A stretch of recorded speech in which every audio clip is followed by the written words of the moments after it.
Mis amados, bendiciones. Bueno, una semana más.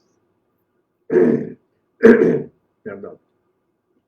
Y pienso que estamos entrando en un tiempo maravilloso de la iglesia.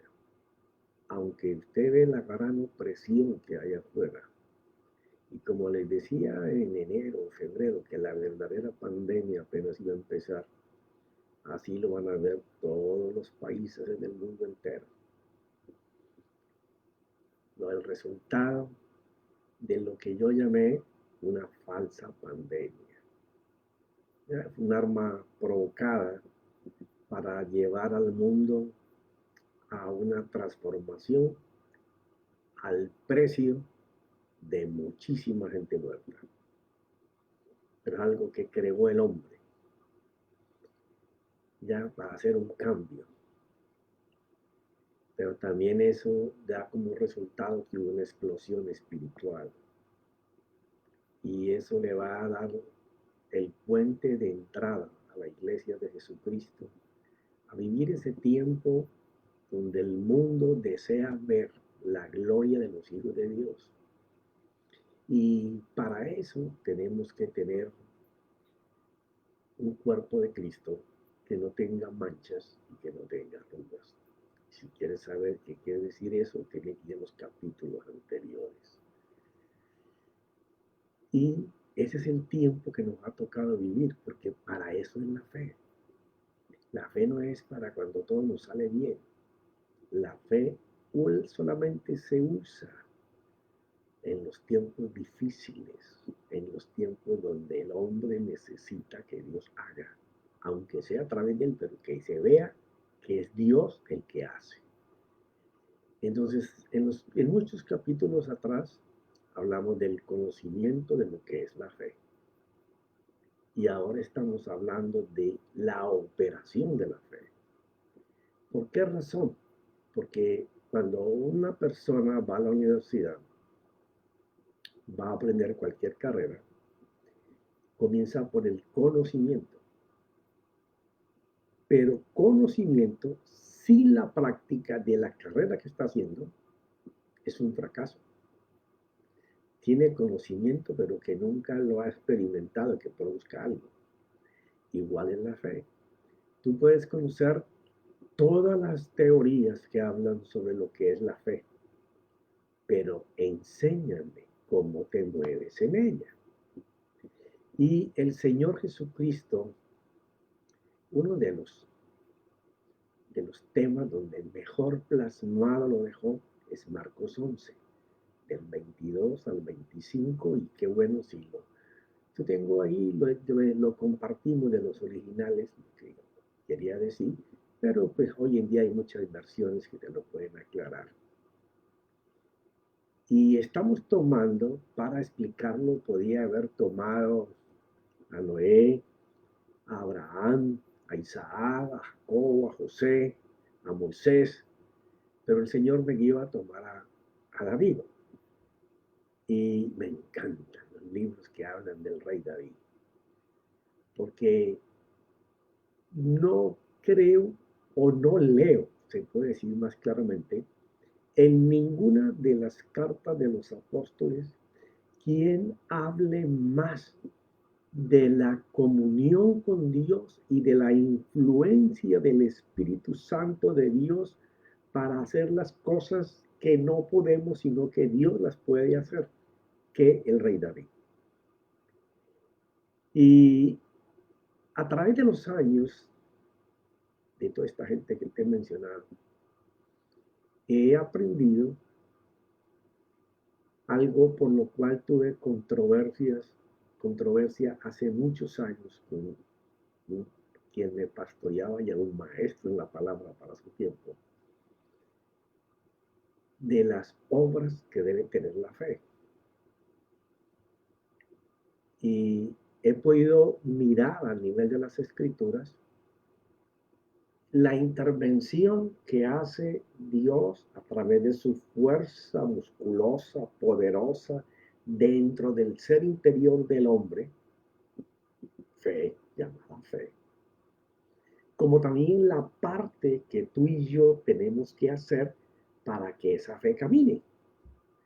O sea, en la fe viene el conocimiento y la sabiduría de lo que ella es y nos apegamos y nos aferramos a ella. Pero si tú no te mueves en esa fe operacional, pues no van a haber resultados. Porque para poder que tu fe y la mía traigan resultados, es necesario que tú te muevas en ella. Y al tú moverte en ella con todo tu ser interior, emociones, sentimientos, porque a la gente no le gusta mezclar esto.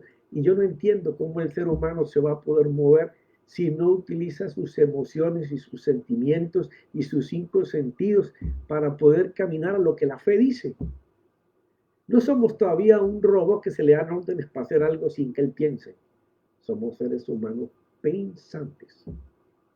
Entonces, vamos a hacer un repaso breve de los puntos que hemos visto porque es muy importante. Recuerda, la, la respuesta de la fe es el unir el conocimiento de fe con la acción, la parte operativa que tiene la fe.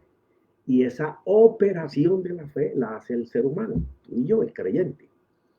Entonces, hablamos de que tan importante es movernos creyendo en la identidad de que el Dios pleno vive dentro de nosotros. Eso es vital. Cuando tú crees algo del conocimiento de Dios que es fe, tú tienes que lo primero que todo es darte cuenta de que el que te acaba de dar esa palabra de ánimo, de esperanza, de confianza, de fortaleza, vive dentro de ti. Y que eso no se logra sino a través de esa comunión íntima. Yo te lo dije en días pasados, yo no soy hombre de orar media hora, 40 minutos, 2 horas, 3 horas seguidos, no. Ni me miento yo mismo, ni le miento a nadie, pero sí soy una persona que está permanentemente, desde que me levanto hasta aún acostándome, hablando con él. 1 minuto ahora, 2 minutos ahora, 5 minutos ahora, a lo mejor 10, a lo mejor 15, a lo mejor 5, pero estoy permanentemente hablando con él no solamente de mis negocios, de mi esposa, de mis hijos, de mis nietos, de mi iglesia. Bien importante.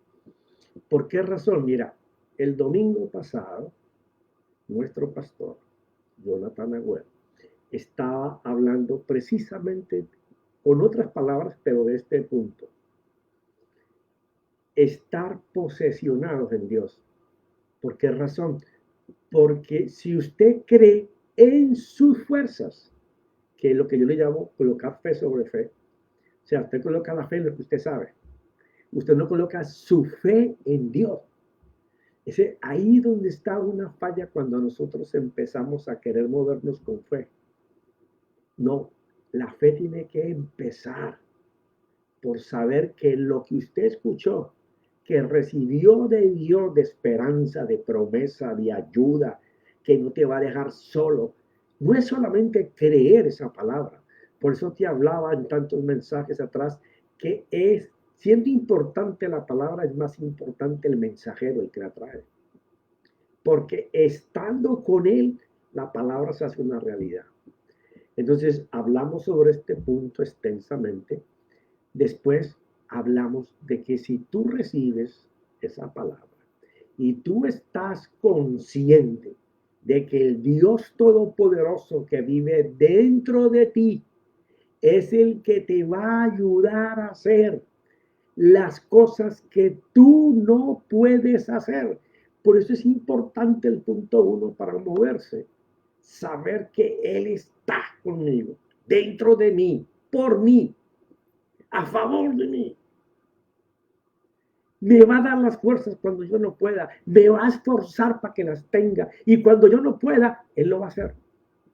Pero tengo que estar seguro de eso, porque es de la única manera que tú puedes estar motivado La motivación en la fe es importantísimo. Muchas personas dejan de lado lo que Dios les dijo que le iba a dar porque se desmotivan. ¿Por qué? Porque empezaron en su fuerza. Sí, ese es el problema. Usted tiene que estar plantado, posesionado, como decía nuestro pastor el domingo, en que es Dios el que te va a ayudar, que es Dios el que te habló, que Él desea que tú te muevas confiando, creyendo que Él lo va a hacer contigo. Entonces, y tener como motivación, juntamente con esa, qué es lo que tú esperas alcanzar en la fe, aunque tú tienes que moverte en ella, porque habrán cosas que tú y yo alcanzamos en nuestra fuerza donde no necesitamos fe. Es solamente una provisión que está y que tenemos que correr a alcanzarla, pero hay cosas donde si se necesita fe, se necesita Dios. Y usted tiene que saber qué le motiva a moverse en esa fe. Porque si usted no sabe qué es lo que usted desea conquistar y usted no puede ver lo que usted quiere conquistar, usted no puede moverse en fe porque no tiene una meta a dónde llegar. Y tampoco está limitado a que Dios le ayude, sino a lo que usted está mirando y viendo. Entonces, la motivación en el ser creyente es muy importante. Son las expectativas que nos crea Dios dentro de nosotros de que sí lo podemos lograr. Y eso es algo que tienes que vivir mañana, tarde, noche, día, semana, el tiempo que sea necesario, porque Él mismo lo dijo, con paciencia. Paz, ciencia. Conocimiento de que viene la ayuda, por eso estás en paz, estás tranquilo, pero no quiere decir que estás con modorra ahí sentado. No, sabes que Dios te va a ayudar y esa motivación no se puede caer porque el día que la dejemos caer, ya no hay fe, no hay motivación. Hay un deseo que ya se convierte carnal por alcanzar algo y vamos a esperar que gente nos ayude para poder lograrlo. O estamos pensando que va a aparecer de repente en una confesión que nosotros hagamos el resultado. Pero así no nos movemos en fe. Leamos las escrituras. La gente de fe operó en acción de acuerdo con lo que estaba creyendo y Dios les ayudó a lograrlo. Pero hay que tener una meta, porque si no, te vas a desmotivar. Si no tienes la primera, que es la identidad divina del Dios en nosotros, si no hay la pasión por algo por alcanzar, no hay motivación. Y si no tenemos esas dos primeras, tú no tienes pasión por lograr los que has puesto en el principio para moverte en fe. En donde tú sabes que hay una parte que te toca hacer a ti, hay una parte que Dios va a hacer.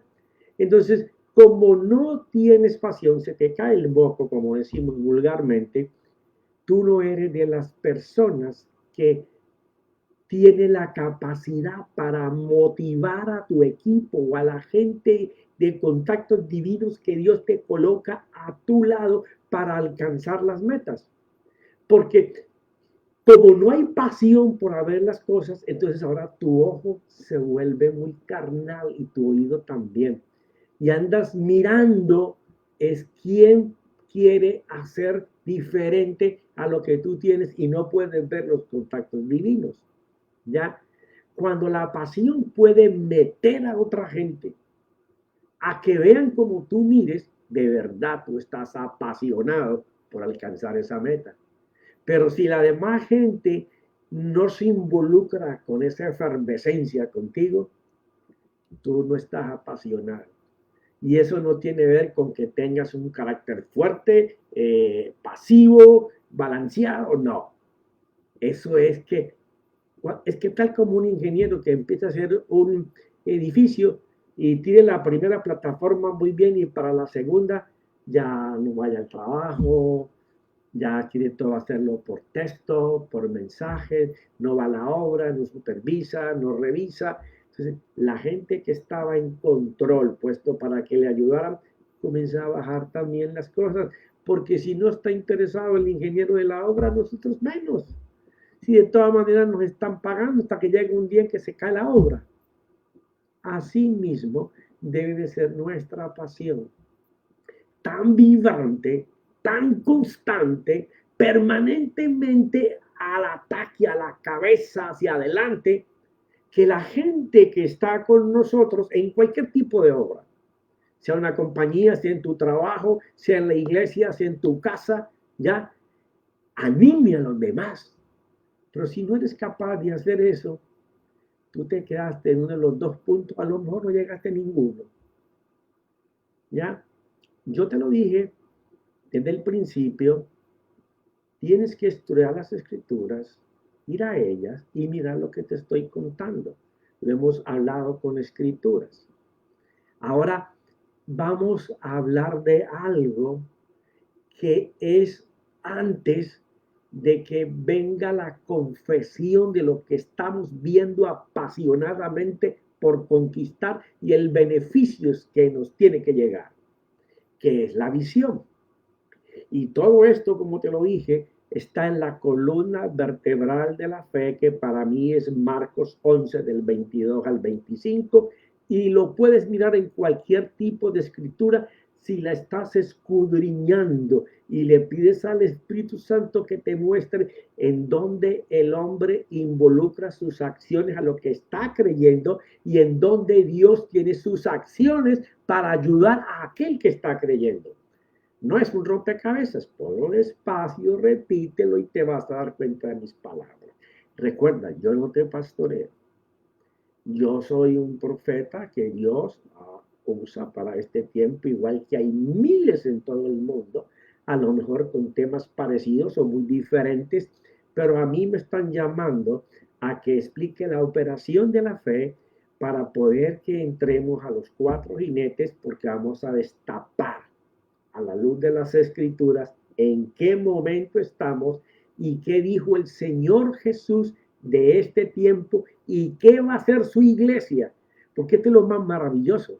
No es que la iglesia va a agachar la cabeza, se va a levantar, a caminar de frente, erguida, enseñando quién es su Dios todopoderoso. Que la gente diga de verdad, la mano de Dios está con esa mujer, está con ese hombre, está con ese joven, está con esa jovencita. Mira cómo él llegó y comenzaron a cambiar todas las cosas. ¿Por qué? Operación de una fe de la mano del Señor. En la visión vamos a hablar, porque es una parte muy importante de la fe, que es poder lograr ver lo que no se ve, para poder llamar de la existencia por allá de no es terrenal a lo que no existe aquí en la tierra, a llamar a que el Señor forme algo por fe. Recuerda, tienes que repetir, copiar, ir a tu Biblia, profundizar y darte cuenta. Ya volvemos al mismo capítulo. Primera de Samuel 17, del 41 al 47, y que el Señor me ayude para terminar este pedazo. Estamos hablando de David y el filisteo. Dice el 41. El filisteo vino y se fue acercando a David con su escudero delante de él. No te voy a dejar una enseñanza a esto muy profunda, simplemente vamos a tocar lo que necesitamos. Cuando el filisteo miró y vio a David, lo tuvo en poco porque era un muchacho rubio y bien parecido. Y el filisteo dijo a David, ¿acaso soy un perro que vienes contra mí con palos? Y el filisteo maldijo a David por sus dioses. Recuerda, vamos a hablar de cómo visionar en la fe. Aquí estamos mirando lo que Goliat está mirando en un muchachito, 17, 16 años. Ahora vamos a ver cómo David mira al filisteo Goliat y a todo su pueblo. Porque depende de lo que tú estés viendo que Dios va a hacer, es lo que Dios hará. Por eso dice que todo el que se acerque a Él crea que Él existe, porque entonces Él es pagador, galardonador de lo que tú estás creyendo y por lo que tú te estás moviendo. Eso es lo que dice. Lo más maravilloso de Hebreos 11 es del 1 al 6. Ahí está contenido todo lo que estamos hablando aquí. También dijo el filisteo a David: ven a mí y daré tu carne a las aves del cielo y a las fieras del campo. Mira la visión de Goliat. Él está mirando solamente a David como el guerrero que va a pelear con él, un muchacho muy pequeño, sin espada, sin escudo y sin casco, porque lo primero que hizo para caminar en la fe es volver a hacer lo que siempre había hecho.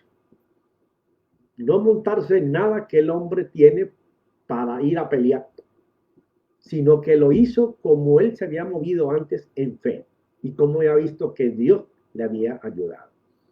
Entonces dijo David al filisteo, y aquí viene la identidad de la que hablamos ahora, porque esto es importante para moverse en fe. Yo vi entender esto que después del 2003, 2004, ¿ya? Y me ha tocado que practicarlo constantemente, porque caminar en la fe no es que tú te la aprendes esta noche y ya mañana tú vas a comenzar a hacerlo. No, esto es como ir a un gimnasio, te lo dije. Usted no va a tener un escultural cuerpo si va 2 veces al año. Tiene que dedicarle tiempo. A la fe es igual. ¿Ya? Entonces dijo David al filisteo: tú vienes a mí con espada de hombre, lanza de hombre y jabalina. Yo le puse el hombre, porque son las armas del hombre. Pero a mí me encantan los peros en la Biblia. Ponle mucho cuidado siempre que los encuentre. Yo vengo a ti en el nombre del Señor de los ejércitos, el Dios de los escuadrones de Israel, a quien tú has desafiado. Mira la visión que tiene este muchacho de creer que Dios vive dentro de él, que Dios es su padre, aunque su padre biológico se avergonzaba de él, y el padre que pensaba que era su hijo lo botó de su casa con su mamá. Él sabía que el Padre eterno, el creador del universo, el Dios de Israel, si todos estaban temblando era porque ellos no conocían ni el rey, que Dios podía vivir dentro de una persona. Y entonces él comienza a hablar por el Espíritu de Dios que vive dentro de él para decir: oye muchacho, yo no vengo a pelear contigo en el nombre de Israel. No. Tú has desafiado al Dios que vive dentro de mí. Y el Dios de los ejércitos, de los escuadrones de Israel, que todos estos miedosos no son capaces de ver, está dentro de mí. Y ese es el que va a pelear contra ti. O sea, identidad. Es maravilloso cuando uno se va a mover en fe, saber que te vas a mover, sí. Eres José Pérez, sí. Eres Marta, María, José, Moisés, el que sea, te vas a mover. Pero tú vas a llevar al Dios que está dentro de ti, que es el que va a hacer la obra. Eso es muy importante en el creer. Eso es importantísimo. La motivación del por qué lo va a hacer. ¿Ya? Porque mira cómo dice. Ya vimos la parte de la identidad. El Señor te entregará hoy en mis manos. ¿Qué motivación tiene aquí David en este tiempo de la pelea? Porque primero tuvo la motivación del ofrecimiento del rey, pero ahora está frente a Goliat. ¿Cuál es la motivación que tiene David? La expectativa de que el Dios que vive dentro de él ha sido desafiado y que es el Dios todopoderoso el que va a responder. Y él está expectante de poder ver lo que Dios va a hacer, y por eso tiene esa pasión cuando Él le habla y cuando le dice inclusive cómo lo va a matar sin haber empezado la pelea. Eso es visión. Pero para llegar allí, tú tienes que saber que tu Dios vive contigo, tener esa identidad, esa motivación y esa pasión para poder ver lo que Dios va a hacer sin que todavía suceda. ¿Ya? Entonces ahora le dice lo que él ya sabe que Dios va a hacer porque ya lo vio. Aunque no se ha sucedido la pelea todavía.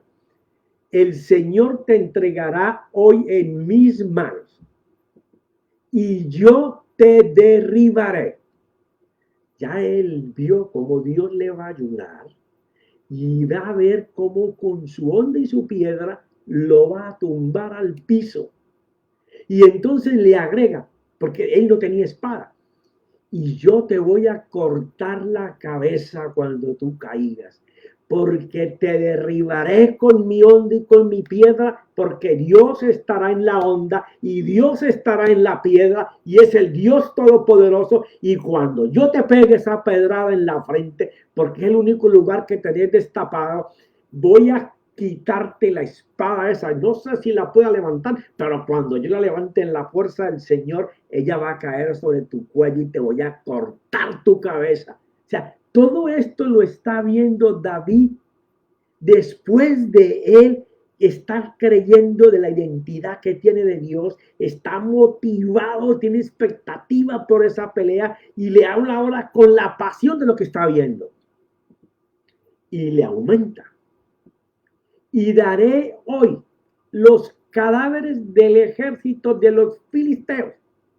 Oye, mira, muchachón, grandotón, Goliatón. No solo te voy a tumbar y te voy a cortar la cabeza, sino que esos 135,000 hombres que tú tienes allá arriba, los vamos a derrotar y le vamos a dar los cadáveres a los animales, a las bestias del campo y a las aves del cielo y a las fieras de la tierra, para que toda la tierra, ustedes, el pueblo de Israel que está detrás de mí, temblando de miedo, incluido el rey Saúl, y todas las naciones que se enteren, que sepa que hay un Dios con Israel. Fíjate, aquí en la visión del Señor, no solamente él ve el transcurso de la pelea sin que la pelea suceda, sino que está viendo la gloria que le va a ser dada al Dios por vencer a través de él a Goliat.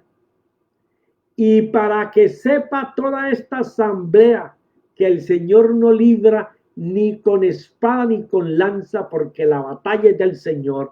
Estaba tan claro en la identidad que tenía con el Señor. Y este poco es mentecatos aquí atrás que tienen espadas, escudos, caballos, carros y están temblando de miedo delante de ti. No, no, no, no, no. Esta gente se va a dar cuenta de que Dios no necesita un guerrero profesional. Dios necesita alguien que camine en la fe. Y cuando usted comience a caminar en la fe, Dios se va a poner en tus zapatos, en tus manos, en tu boca, en tus ojos, en los oídos, para saber qué hablar, qué decir y cómo hacer y cómo moverte. Entonces, ahora te vas a dar cuenta que yo solamente transporto al Dios que va a hacer la batalla contigo, porque la batalla es del Señor. Y Él no dijo, yo te voy a matar. No, Él os entregará en nuestras manos. A ti, a mí, lo va a entregar. Pero el pueblo se lo va a entregar a estos mentecatos temblorosos, llenos de miedo, que no se mueven en fe, sino en su fuerza. Tienen conocimiento de mi Dios, pero no hablan con Él, no viven con Él y no caminan con Él. Esto va a ser un ejemplo para todos estos muchachos de la asamblea. O sea, tenía esa visión de todo lo que él tenía que hacer, en donde Dios lo iba a respaldar en cada paso, en cada palabra, en cada cosa que estaba haciendo. Pero no solamente él estaba pensando en esto, sino en la motivación, en la pasión que iba a explotar en todo el pueblo cuando un muchachito de 17 años, delgadito, sin espadas, sin escudo, sin ninguna protección, más que la fuerza del Dios todopoderoso que vivía dentro de él, que vive dentro de ti y que vive dentro de mí, está esperando, anhelante, porque dice que nos anhela ardientemente, que nosotros empecemos a movernos en su fuerza, que se llama fe, para que Él empiece a hacer las obras que tú y yo no podemos hacer por la dimensión que tienen comparado como con Goliat. Porque Dios desea hacer cosas grandes, buenas, poderosas, con tu talento, con tu don, y donde no lo tengas, Él va a poner la pincelada de lo que necesita para usarte, va a poner su fuerza, va a poner su palabra, su aliento, te va a llenar de paz, de gozo, para que puedas enfrentar cualquier dificultad y poder quitarla de tu camino, no solo porque le hablas, sino porque vas contra ella.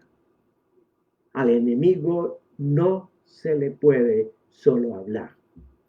Hay que moverse haciendo lo que estás hablando, creyendo que la divinidad plena de nuestro Dios desea salir a guerrear, a pelear, a conquistar. No para que tú y yo nos llevemos la gloria, sino para que vea que Él está contigo y conmigo y todos vean que es posible hacer lo mismo y aún más grande. Pero mis amados, el reloj corrió muy rápido y me quedé en la de la introducción del tema. Como siempre. Padre, Señor mío, te doy gracias, Señor, porque si no fuera por tu Santo Espíritu, no sería posible poder descifrar lo que tú llamas misterios escondidos, que solamente son revelados a través del Espíritu Santo. Porque tenemos que llegar no a una fe que convenza al mundo, sino una fe que motive al mundo a tener a nuestro Dios. No a una experiencia momentánea, sino a una vida continua de fe. Hacer cosas que en nuestras fuerzas no podemos alcanzar, pero con las fuerzas de Él, en la fuerza nuestra. Sí, porque es la fuerza del hombre por querer alcanzar, por querer conquistar, por querer tomar, por querer que el Dios sea conocido, sea visto. Se maravillará el mundo, como lo dice la Escritura, porque en esta última recta hasta el rapto habrá una iglesia muy poderosa. Y como te dije, desde febrero o marzo, veremos caer muchos ministerios grandes que han convertido la iglesia en negocios comerciales, para que se levanten personas llenas del Espíritu Santo, no autoencendiéndose, con todo un protocolo y ceremonias, utilizando las emociones de las personas para mostrar poder de Dios, sino que la fe de su iglesia, de tú como hijo, hija, y yo como hijo, hijo, podamos enseñar sin alardear de nuestras fuerzas, sino de la fuerza de nuestro Dios, levantando, haciendo, creando, restaurando, formando. Sé que a veces mis palabras son fuertes, pero es lo que el Espíritu Santo me da. Quisiera ponerte pañito de agua fría, pero no nací para eso. Por eso no fui pastor, aunque lo anhelé con todo mi corazón. Padre, te doy gracias por la forma en que tú lo haces. María, María, María, Dios te está sanando de cáncer. No sé en dónde estás. Viene tu nombre, María, María. Ahora mismo el Señor te está sanando de cáncer. ese fuego que da las manos de nuestro Dios, te deben de estar consumiendo en este momento. Padre, te doy gracias porque en tu nombre ese cáncer no tiene derecho ninguno a estar en ese cuerpo, porque tu sangre y tu cruz eliminaron ese cáncer. En el nombre de Jesús, amén y amén. Nos vemos el miércoles, mis amados.